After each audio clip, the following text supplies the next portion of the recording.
These are the 4 steps I want you to follow anytime you're using a formula.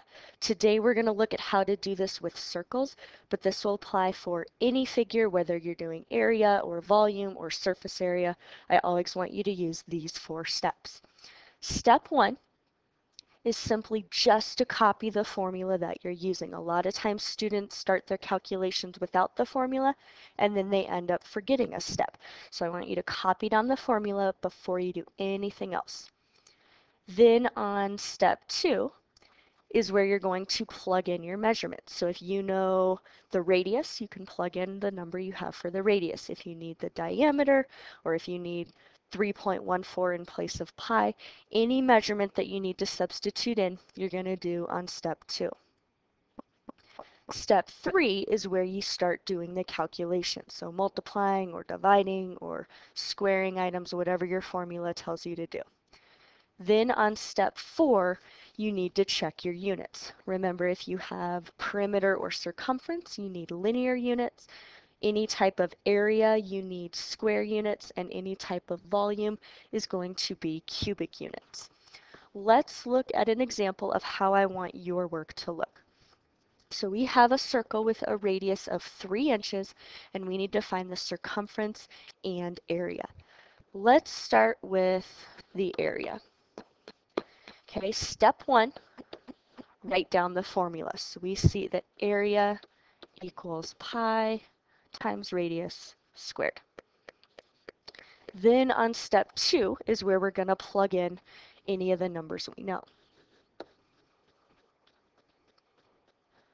Pi is equal to 3.14, so I'm going to substitute that in right underneath the pi symbol. And the radius is 3, so times 3 squared. Now on step 3, I'm going to do the calculations.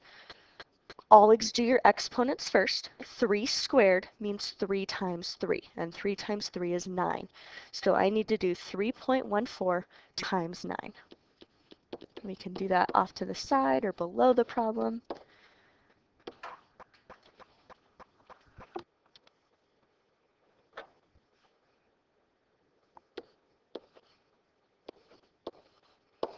And so we get 28 and 26 hundredths for the number on the area. Step 4 is to make sure we have the correct units. So we're going to put inches squared since we're talking about area, and that will complete step 4. All right, next let's do circumference.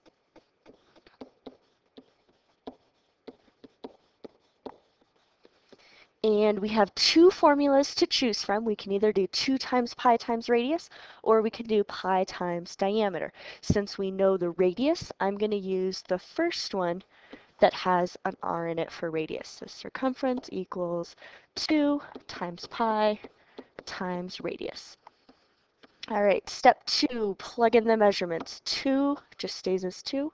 Pi, we can put 3.14 for our approximation, and radius is 3. Now on step 3, we can start multiplying. I would do 2 times 3 first, since that's an easy one. So now we can do 3.14 multiplied by 6. And we're going to move our decimal over 2 places. So circumference equals 18.84, and the units for circumference are just plain old inches, and that is step 4. All right, next example. This time we have the diameter instead of the radius, but we're still going to follow the same 4 steps. So step 1 is to write down the formula.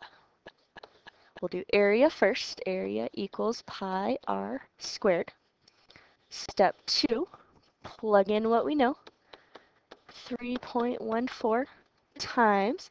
Now this time we need to find the radius. We know the diameter, and the radius is going to be half the diameter. So radius is 2.5 inches or 2.5 inches. And I'll put that in parentheses to show that we're multiplying. Okay, step 3, now we're going to start figuring that out. We need to square 2.5 first. So 2.5 times 2.5.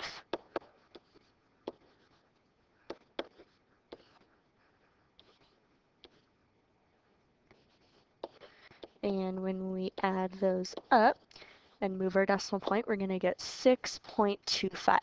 Now we can multiply that by 3.14.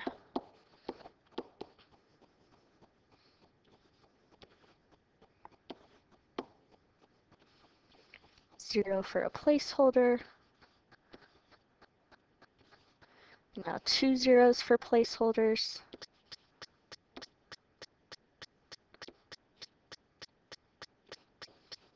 And add them up.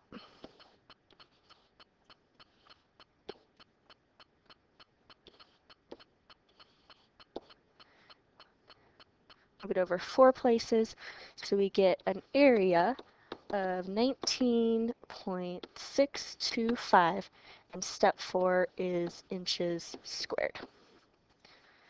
All right, next for circumference. This time, let's just use the diameter formula for circumference. So step 1, circumference equals pi times diameter. Step 2, circumference equals 3.14 times 5. Step 3, multiply that out.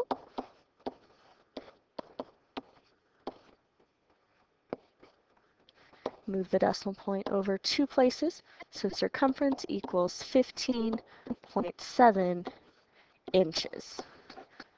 And that completes the 4-step process.